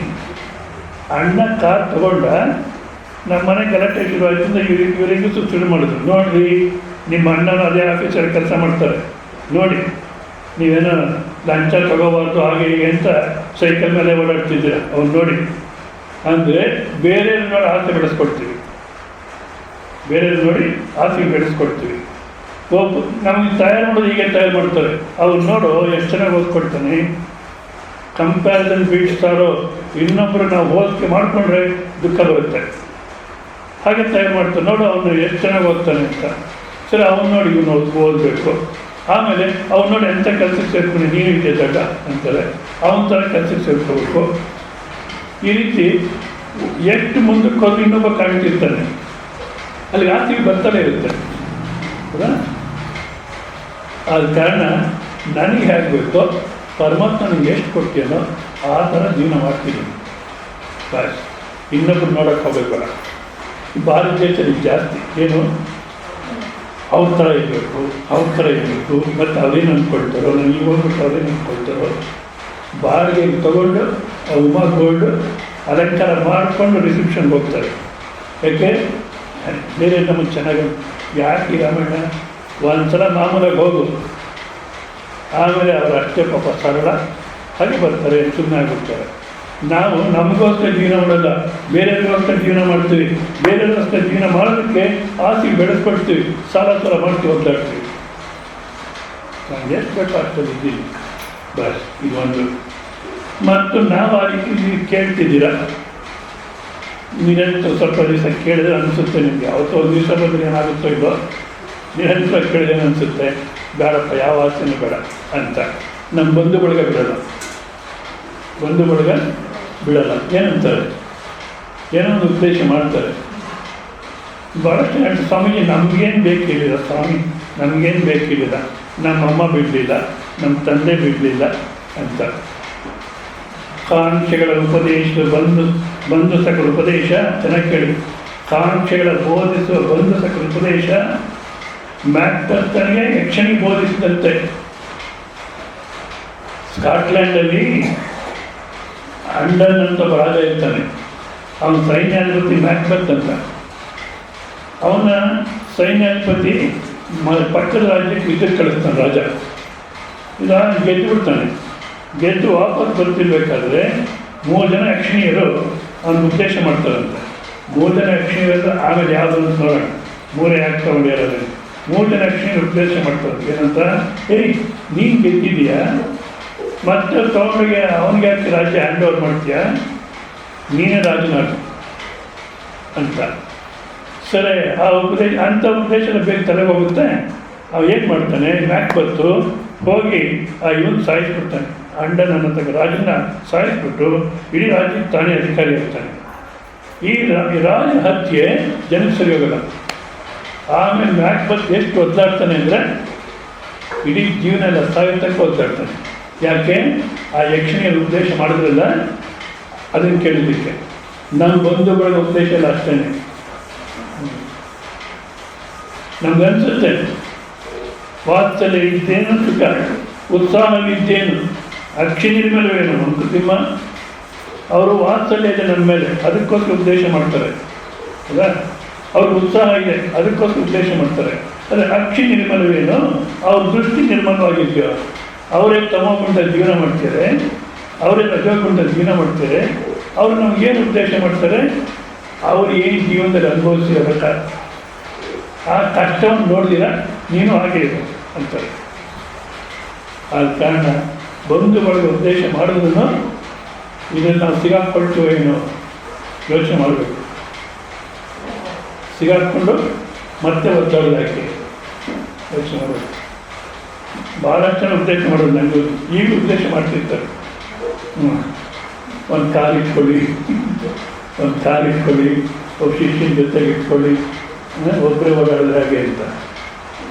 ಒಂದು ಕಾರ್ ಇಟ್ಕೊಳ್ಳೋಕ್ಕೆ ಇವರೆಲ್ಲ ಹೇಳಿ ಹೇಳಿ ನನಗೂ ಅನ್ನಿಸ್ತು ಒಂದು ಕಾರ್ ಇಟ್ಕೊಳ್ಳೋಣ ಅಂತ. ಯಾಕೆ ಹೇಳ್ತಿದ್ದೀನಿ, ಜನಗಳ ಮಾತು ಭಾಳಷ್ಟು ಹುಷಾರಾಗಿರ್ಬೇಕು. ಕಾರ್ ಇಟ್ಕೊಳ್ಳೋಣ ಅನ್ನಿಸ್ತು. ಅದು ಅಷ್ಟು ಬೇಗ ನಾನು ನಿಶ್ಚಯ ಕೊಡೋಣಲ್ಲ. ಸ್ವಲ್ಪ ಕೆಲಸ ಮಾಡಿದ್ರೆ ಇರೋ ಬಂಧನವನ್ನು ಬಿಡಿಸ್ಕೊಳಿಕ್ಕೆ ಮಾಡಬೇಕು ಹೊರತು ಮತ್ತೆ ಬಂಧನ ಕಟ್ಕೊಳಿಕ್ಕೆ ಮಾಡೋಕ್ಕೆ ಹೋಗಬಾರ್ದು. ಕಾರ್ ಇಟ್ಕೊಳ್ಳೋಣ ಅಂತ ಯೋಚನೆ ಮಾಡ್ತಿದ್ದೆ. ಮೈಸೂರಲ್ಲಿ ಒಬ್ಬರ ಮನೆಯಲ್ಲಿ ಅಚ್ಯುತದಾಸರು, ಹರಿಕಥೆ ದಾಸರು ನಿಮ್ಗೆ ಗೊತ್ತಿರುತ್ತೆ ಭಾಳಷ್ಟು ಜನಕ್ಕೆ. ಅಚ್ಯುತದಾಸರು ನಾವು ಪಕ್ಕ ರೂಮಲ್ಲಿದ್ವಿ. ಅವ್ರ ಹತ್ರ ಕೂತು ಮಾತಾಡಬೇಕಾದ್ರೆ ನೋಡಿ, ನಾನೊಂದು ಅವ್ರ ಕಾರು ವೆಹಿಕಲ್ ಉಪಯೋಗಿಸ್ತಾರೆ. ನೀವು ವೆಹಿಕಲ್ ಉಪಯೋಗಿಸ್ತಾ ಇದ್ದೀರಾ, ನಾನೊಂದು ವೆಹಿಕಲ್ ತಗೊಳ್ಳೋಣ ಅಂತಿದ್ದೀನಿ. ನಿಮ್ಮ ಅನುಭವ ಪ್ರಕಾರ ನನಗೇನು ಸಲಹೆ ಕೊಡ್ತೀರಾ ನೀವು ಅಂದರೆ, ಆ ಪಾಪ ಕೆಲಸಕ್ಕೆ ಹೋಗಬೇಡಿ. ಯಾಕೆಂದರೆ ನಾನು ಯಾಕೆ ಉಪಯೋಗಿಸ್ತಿದ್ದೆ, ಹಾರ್ಮೋನಿಯಮು ತಬಲ ಇವೆಲ್ಲ ತೊಗೊಂಬರ್ಬೇಕು, ಅವ್ರನ್ನೆಲ್ಲ ಜೊತೆಗೆ ಕರ್ಕೊಂಬರ್ಬೇಕು. ಅದಕ್ಕೋಸ್ಕರ ವೆಹಿಕಲ್ ಉಪಯೋಗಿಸ್ತಾ ಇದ್ದೀನಿ. ಆ ಡ್ರೈವರ್ ಮಗನಿಗೇನೋ ಚೆನ್ನಾಗಿ ನೋಡ್ಕೊಳ್ತೀನಿ, ಆದ್ರೂ ಅವನೇನು ಹಿಂಸೆ ಕೊಡ್ತಾನೆ ಅಂದರೆ ಹೇಳಲಿಕ್ಕಾಗಲ್ಲ. ಇವಾಗ ಯಾವಾಗ ಯಾವ ರೀತಿ ಓಡಾಡ್ತಿದ್ರೋ ಅದೇ ರೀತಿ ಓಡಾಡಿ ಅಂತ. ಹೌದು, ಆ ಡ್ರೈವರ್ ನಮ್ಮ ಜೊತೆಗೆ ಇರ್ತಾನೆ, ಅವ್ರ ಕುಟುಂಬ ಎಲ್ಲ ನೋಡ್ಕೋಬೇಕು ನಾವು. ಡ್ರೈವರ್ ಕುಟುಂಬ ನೋಡ್ಕೊಳ್ಳೋದ್ರೆ ನಾನೇ ಮದುವೆ ಆಗಿದ್ದು ಚೆನ್ನಾಗಿರ್ತಲ್ಲ.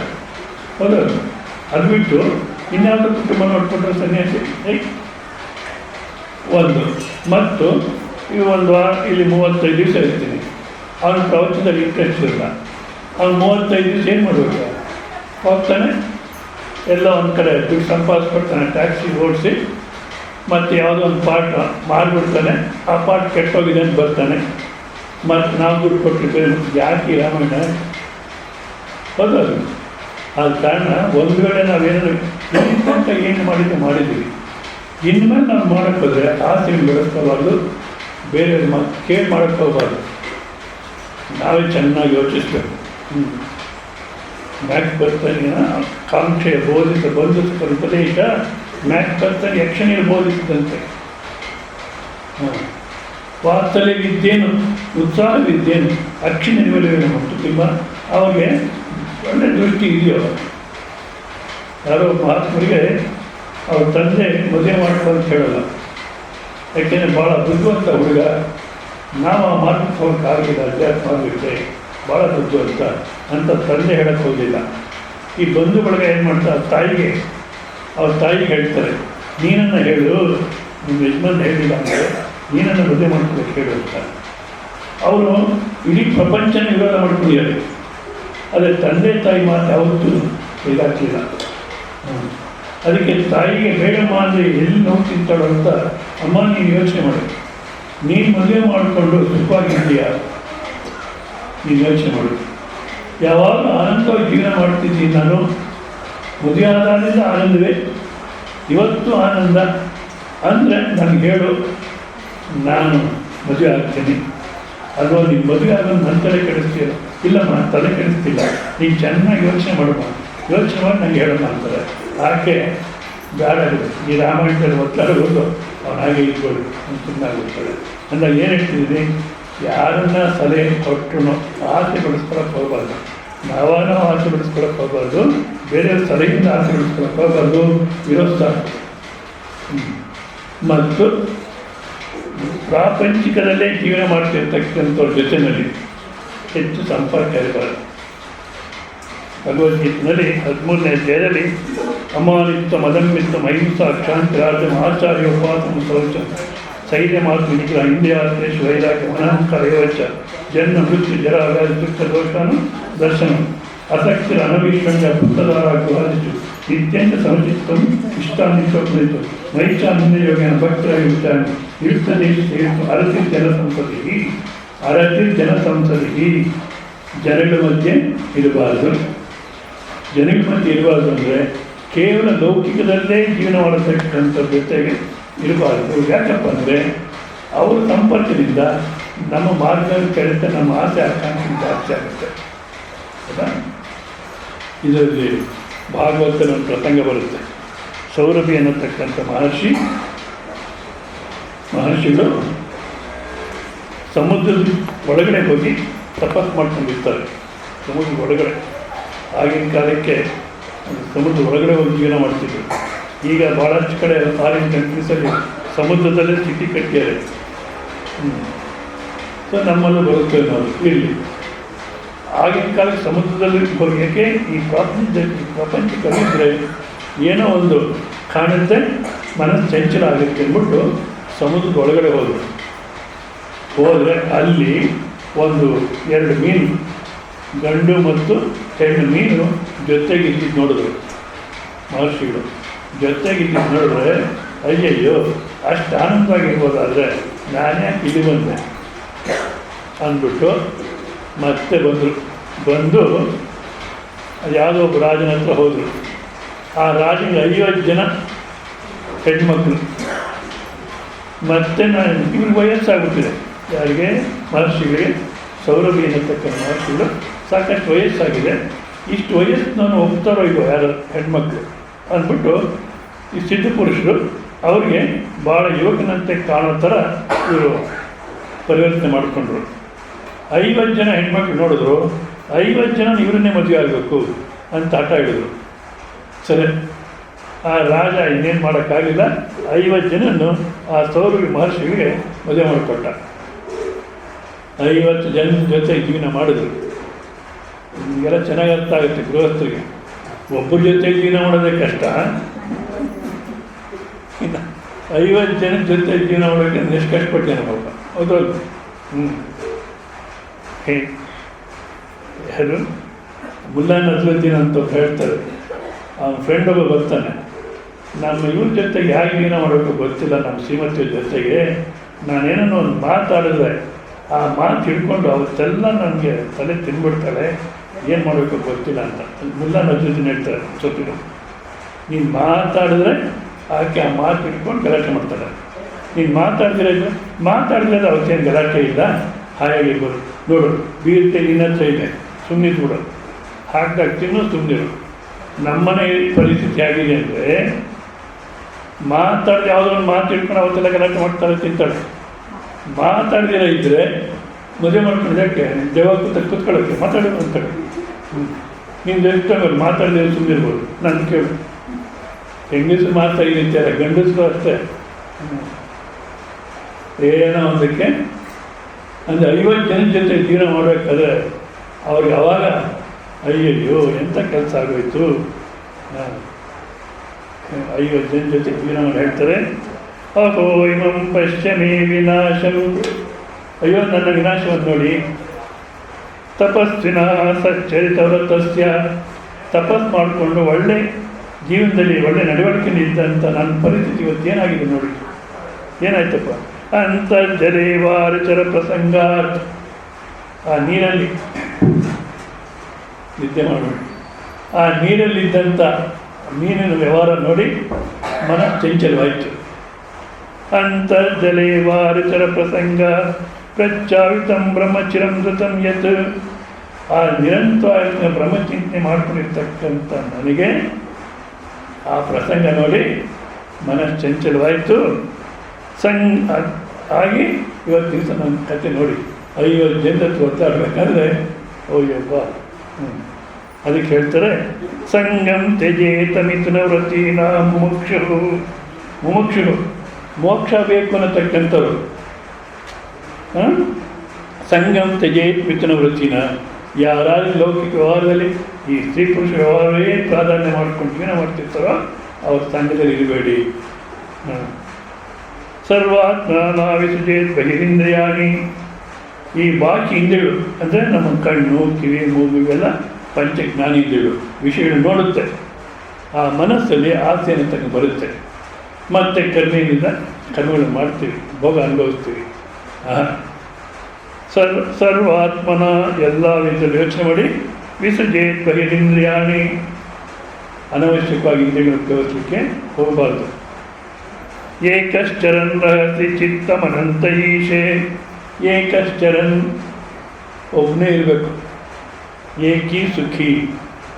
ನಾನು ಹಿಂದಿನಲ್ಲಿ ಹೇಳ್ತಾರೆ, ಭಾಳಷ್ಟು ಸಲ ಹೇಳಿದ್ದೀನಿ ನಾನು. ಜ್ಞಾಪಕ ಇರಬೇಕು, ಅದನ್ನೇ ಹೇಳ್ತಾರೆ ಅನ್ಕೋಬಾರ್ದು. ಜ್ಞಾಪಕ ಇದೆಯೋ? ಏಕಿ ಸುಖಿ, ದೋ ಗಡ್ಬಡ್, ತೀನ್ ಲಟ್ಫಟ್, ಚಾರ್ ಫಟಾಫಟ್. ಒಬ್ಬನೇ ಇದ್ದರೆ ಆನಂದ. ಇಬ್ಬರಿದ್ರು ಬಂತು ರಾಮಾಯಣ. ಅದೇನು ಅದೇ ಅವರು ಒಂದು ಆಸ್ಪತ್ರೆಗೆ ಹೋಗ್ಬೇಕಾಗಿತ್ತು. ಹೋಗಿ ತೋರಿಸ್ಕೊಂಡೇ ಬಂದ್ಬಿಟ್ಟೆ. ಭಾಳ ಅರ್ಜೆಂಟಾಗಿ ಏನೋ ಒಂದು ಸಾಮಾನ್ಯ ಪ್ರಾಬ್ಲಮ್ ಬಂತು, ಹೋಗಿ ತೋರಿಸ್ಕೊಂಡೆ ಬಂದ್ಬಿಟ್ಟೆ. ಸರಿ ಹೋಯಿತು. ಅವರ್ಯಾರೋ ಪ್ರವಚನಕ್ಕೆ ರೆಗ್ಯುಲರ್ ಪ್ರವಚನ ಕೇಳೋರು, ಅಯ್ಯೋ ಸ್ವಾಮೀಜಿಗೆ ಇವಾಗ ಹೆಂಡತಿ ಮಕ್ಕಳಿದ್ದರೆ ಎಷ್ಟು ಚೆನ್ನಾಗಿ ನೋಡ್ಕೊಳ್ಳೋರು ಅಂತಾರೆ. ನಾನಂದರೆ ನಿಮ್ಮ ತಲೆ ಯಾವತ್ತೂ ಸರಿ ಹೋಗಲ್ಲ ನೋಡಿ. ಒಬ್ಬನೇ ಇದ್ದೆ ಆದ ಕಾರಣ ಒಂದು ಕಾರ್ ಮಾಡ್ಕೊಂಡೋಗಿ ತೋರಿಸ್ಕೊಂಬಂದ್ಬಿಟ್ರಿ. ನಿಜವಾದ ಹೆಂಡತಿ ಮಕ್ಕಳಿದ್ದರೆ ಆಕೆ ಏನಂತಾಳೆ, ಅಲ್ರಿ ಏನೋ ಒಂದು ದಿವಸ ಒಂದು ಸ್ವಲ್ಪ ಕಾಲು ನೋವು ಬರುತ್ತಪ್ಪ, ಅದಕ್ಕೆ ನೀವು ಡಾಕ್ಟ್ರಿಗೆ ಹೋಗೋಕ್ಕೆ ಕಾರ್ ಮಾಡ್ಕೊಂಡು ಹೋದರೆ ಇವರಿಬ್ಬರು ಗತಿ ಏನು? ಅಂದರೆ ಮಕ್ಕಳು, ಇವರಿಬ್ಬರು ಮಕ್ಕಳು ಗತಿ ಏನು? ಮತ್ತು ಒದ್ದು ಬಟ್ಟೆ ಕಟ್ಟರೆ ಸರಿ ಹೋಗುತ್ತೆ. ಅಷ್ಟು ನಾವು ಹೋಗಿ ತೋರಿಸ್ಕೊಳಕ್ಕಾಗುತ್ತಾ? ಒಬ್ಬರು ಒಂದು ಹೇಳ್ತಾರೆ, ಅತ್ತೆ ಒಂದು ಹೇಳ್ತಾರೆ, ಮಾವ ಒಂದು ಹೇಳ್ತಾರೆ. ಅಯ್ಯ ಅದಕ್ಕೋಸ್ಕರ ಏನು ಹೇಳ್ತಾರೆ? ಏಕಶ್ಚರನ್ ರಹಸ್ಯವಾಗಿ ಒಬ್ಬನೇ ಇರು. ಚಿತ್ತಮನಂತ ಈಶೆ. ಸದಾಕಾಲ ಪರಮಾತ್ಮಲ್ಲೇ ಮನಸ್ಸಿಟ್ಟಿರು. ಯುಂಜನ್ ತದ್ವತಿಸು ಸಾಧು ಶುಚೇತ ಸಂಘ. ಸಾಧು ಸಂತರ ಇದರಲ್ಲಿ ಪ್ರಸಂಗ ಕೇಳಿಕೊಂಡು ಏಕಾಂತದಲ್ಲಿ ತಾನೊಬ್ಬನೇ ಇದ್ದಾಗಿ ಅನಂತವಾದ ಈಶನಲ್ಲಿ ಚಿತ್ತ ಇಟ್ಟುಕೊಂಡಿರಬೇಕು. ಭಗವಂತನ ಚಿಂತನೆಯಲ್ಲಿ ನಿರತರಾಗಿರುವವರ ಸಂಘವು ಸಿಕ್ಕಿದರೆ ಅವಶ್ಯವಾಗಿ ಅದನ್ನು ಕೈ ಇಟ್ಟುಕೊಳ್ಳಬೇಕು. ಸ್ವಾಮಿ ಇದೇನೋ ಹೇಳಿದ್ರೆ, ಇದೊಂದು ಹೇಳಿ ನಿಲ್ಲಿಸ್ತೀನಿ. ಇದೇನೋ ಹೇಳಿದ್ರೆ ಸರಿ, ಗೃಹಸ್ಥಿಯೊಂದಲ್ಲಿರೋರು ಒಬ್ಬರೇ ಇರಬೇಕು ಅಂದ್ರೆ ಹೇಗಾಗುತ್ತೆ? ಏಕಶ್ಚರನ್ ಒಬ್ಬನೇ ಇರಬೇಕು ಅಂದ್ರೆ ಹೇಗಾಗುತ್ತೆ ಗೃಹಸ್ಥಿಯೊಂದಲ್ಲಿ? ಕೋಲಾರದಲ್ಲಿ ನನಗೆ ಈ ಪ್ರಸಂಗ ಹೇಳಿದಾಗ ಒಬ್ಬಾಕೆ ಪ್ರಶ್ನೆ ಮಾಡಿದ್ರು. ಗಂಡಸು ಅದೇ ರೀತಿ ಪ್ರಶ್ನೆ ಮಾಡ್ತಾರೆ, ಹೇಗೆ ಸ್ವಾಮೀಜಿ ನಮ್ಮ ಯಜಮಾನರಿಗೆ ಸಂಸ್ಕಾರನೇ ಇಲ್ಲ? ಅಲ್ಲಿ ಶಂಕರಾಚಾರ್ಯ ಏನು ಬರ್ತಾರೆ, ಸಂಸ್ಕಾರಹೀನ ಮಧ್ಯೆ ಸಂಸ್ಕಾರಹೀನ ಜೊತೆಯಲ್ಲಿ ಇರಬೇಡ ಅಂತಾರೆ ಶಂಕರಾಚಾರ್ಯ. ಹೌದಾ? ಹಾಗಿದ್ಮೇಲೆ ನಮ್ಮ ಯಜಮಾನರಿಗೆ ಈ ಸಂಸ್ಕಾರ ಇಲ್ಲ ಅಂದರೆ ಏನು ಮಾಡಬೇಕು? ಅವಾಗ ನಾನು ಹೇಳಿದೆ, ಬೆಳಗಿನ ಜಾವ 4 ಗಂಟೆಗೆ ಹೇಳಿ ಸ್ನಾನ ಮಾಡಿ ಮತ್ತು ನಾಮಜಪ ಅಭ್ಯಾಸ ಮಾಡಬೇಡಿ. ಆಮೇಲೆ ಅವ್ರಿಗೇನು ಸೇರಬೇಕೋ ಮಾಡಿ ಅವ್ರ ಅಂಗಡಿಗೆ ಹೋಗ್ತಾರೋ ಕಳಿಸ್ಕೊಟ್ಬಿಡಿ, ವ್ಯಾಪಾರ ಹತ್ರ ಕಳಿಸ್ಕೊಟ್ಬಿಡಿ. ಆಮೇಲೆ ನೀವು ಕೂತ್ಕೊಂಡು ಮತ್ತೆ ಯಾವುದಾದ್ರು ಗ್ರಂಥ ಅಧ್ಯಯನ ಮಾಡಿ. ಈ ಥರ ಟೈಮ್ ಅಡ್ಜಸ್ಟ್ ಮಾಡ್ಕೊಂಡು ಮಾಡಿ. ಅಯ್ಯೋ ಸ್ವಾಮೀಜಿ ನಾನು 4 ಗಂಟೆಗೆ ಹೇಳ್ತೀನಿ ಅಂದರೆ ಅವ್ರು 3:45ಗೆ ಎದ್ದು ಹೇಳ್ತಾರೆ, ಕಾಫಿ ಮಾಡಿರ್ತಾರೆ, ಅದು ಮಾಡಿರ್ತಾರೆ. ಆ ರೀತಿ ಇದ್ದರೆ ಅವ್ರ ಮೇಲೆ ಜಗಳ ಆಡಬೇಡಿ, ಪ್ರಯೋಜನ ಇಲ್ಲ. ನಮ್ಮ ಮನಸ್ಸು ಕೆಡುತ್ತೆ, ಅವ್ರ ಮನಸ್ಸಿಗೆ ಮನೆ ಕುರುಕ್ಷೇತ್ರ ಆಗುತ್ತೆ. ಮತ್ತೇನು ಮಾಡಬೇಕು? ನೀವು ಸ್ವಲ್ಪ ಲೇಟಾಗಿ ಹೇಳಿ, ಅವರು ಹೇಳಿ, ಅವ್ರಿಗೆ ಏನೇನು ಬೇಕೋ ಎಲ್ಲ ಮಾಡಿ ಕಳಿಸ್ಬಿಡಿ. ಆಮೇಲೆ ನೀವು ಜಪ ಮಾಡಿ, ಪುಸ್ತಕ ಓದಿ ಮಾಡಿ. ಇಲ್ಲ ಅದು ಆಗಲಿಲ್ಲ, ಏನು ಕೆಲಸ ಮಾಡ್ತೀವಿ, ಏನೇನು ಸೇವೆ ಮಾಡ್ತೀರೋ ಮಾಡಿ ಮನಸ್ಸಿನಲ್ಲೇ ಓಂ ನಮೋ ನಾರಾಯಣಾಯ, ಓಂ ನಮೋ ನಾರಾಯಣಾಯ ಹೇಳ್ಕೊಳ್ತಾ ಇರಿ.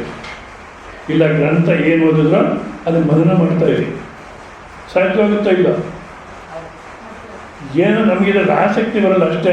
ಸುಮ್ಮನೆ ಹೇಳ್ತೀವಿ ಟೈಮ್ ಇಲ್ಲ, ಹಾಗಿಲ್ಲ, ಹೀಗಿಲ್ಲ ಅಂತ. ಯಾರೋ ಒಬ್ಬರು ಶಿಕಾರಿಪುರ ಅಂತ ಒಂದು ಕಡೆ ಇದೆ, ನಾನು ಮಾಸೂರು ಅಂತ ಪಕ್ಕದಲ್ಲಿ 40 ಕಿಲೋಮೀಟ್ರ್ ಏನು. ಅವರು ವಯಸ್ಸಾಗಿದೆ, 85-86 ವರ್ಷ ಆಗಿದೆ. ಫೋನ್ ಮಾಡಿದ್ರು, ಸ್ವಾಮೀಜಿ ನಾನು ನಿಮ್ಮನ್ನು ನೋಡೋಕ್ಕೆ ಬರೋಣ ಅಂದರೆ ನನ್ನ ಕೈಲಾಗಲ್ಲ, ತಾವೇ ಬಂದರೆ ಸಂತೋಷ ದರ್ಶನ ಮಾಡಿಕೊಡ್ತೀನಿ. ಆಯಿತು ಪಾಪ ವಯಸ್ಸಾಗಿದೆ ಅಂತ ನಾನು ಬಸ್ಸಲ್ಲಿ ಹೋಗಿ ಮತ್ತೆ ಅವ್ರ ಮನೆಗೆ ಆಟೋದಲ್ಲಿ ಹೋದೆ. ಮಾತಾಡ್ತಾ ಕೂತಿದ್ವಿ. ಮಾತಾಡ್ತಾ ಅವಾಗ ಹೇಳ್ತಾರೆ, ನೆಕ್ಸ್ಟ್ ಭಾನುವಾರ ಬಾಂಬೆಗೆ ಹೋಗ್ತೀನಿ ಅಂತಾರೆ. ಅರ್ಥವಾಯ್ತು ನಿಮಗೆ? 40 ಕಿಲೋಮೀಟರ್ ದೂರದಲ್ಲಿರ್ತಕ್ಕಂಥ ಸ್ವಾಮೀಜಿ ನೋಡ್ಲಿಕ್ಕೆ ಆಗೋಲ್ಲ, ಸ್ವಾಮೀಜಿ ನೀವೇ ಬಂದು ದರ್ಶನ ಮಾಡ್ಕೊಳ್ತೀವಿ ಅಂತಾರೆ. ನೆಕ್ಸ್ಟ್ ಭಾನುವಾರ ಬಾಂಬೆಗೆ ಹೋಗ್ತೀನಿ. ನಾನು ಅಂದ್ಕೊಂಡೆ ನಾನೇ ಮೂರ್ಖ. ದಾವೋತ್ಸವ ಹೇಳ್ತಾರೆ, ಜನಗಳು ಭಾಳ ಬುದ್ಧಿವಂತರು, ನಾನೇ ಮೂರ್ಖ ಅಂತ. ನಿಜವಲ್ಲ, ನಾನೇ ಮೂರ್ಖ. ಯಾಕೆ ನಮ್ಗೆ ಯಾವುದಾದ್ರು ಕಣ್ಣಿಗೊಂದು ಪ್ಲೇನ್ ಸಿಗ್ಬೇಕಷ್ಟೇ. ಆಸಕ್ತಿ ಇದ್ದರೆ ಆ ಪರಮಾತ್ಮನೇ ಅನುಕೂಲ ಮಾಡಿಕೊಡ್ತಾನೆ. ಆಸಕ್ತಿ ಬರಬೇಕು ನಮ್ಮಲ್ಲಿ.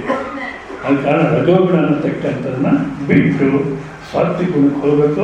ಆ ಸಾತ್ವಿಕ ಗುಣದಲ್ಲಿ ಏನು ಪ್ರಯೋಜನ, ಎಷ್ಟು ಆನಂದವಾಗಿರ್ಬೋದು, ಸಾತ್ವಿಕ ಗುಣದಲ್ಲಿ ಯಾವ ರೀತಿ ನಾವು ರಜೋಗುಣ ಸಾತ್ವಿಕ ಗುಣಕ್ಕೆ ಪ್ರಯಾಣ ಮಾಡ್ಬೋದು ಅಂತಕ್ಕಂಥ ಮಧ್ಯಾಹ್ನ 3:30ಗೆ ಪ್ರಾರಂಭ ಆಗುತ್ತೆ. ಮತ್ತು ಆ 3:30ಯಿಂದ 4 ಗಂಟೆ ತನಕ ಆನಂದ ಪ್ರಸ್ತಾವ ಪ್ರವಚನ ಇರುತ್ತೆ. ನಂತರ ಆ ಸಾತ್ವಿಕ ಗುಣ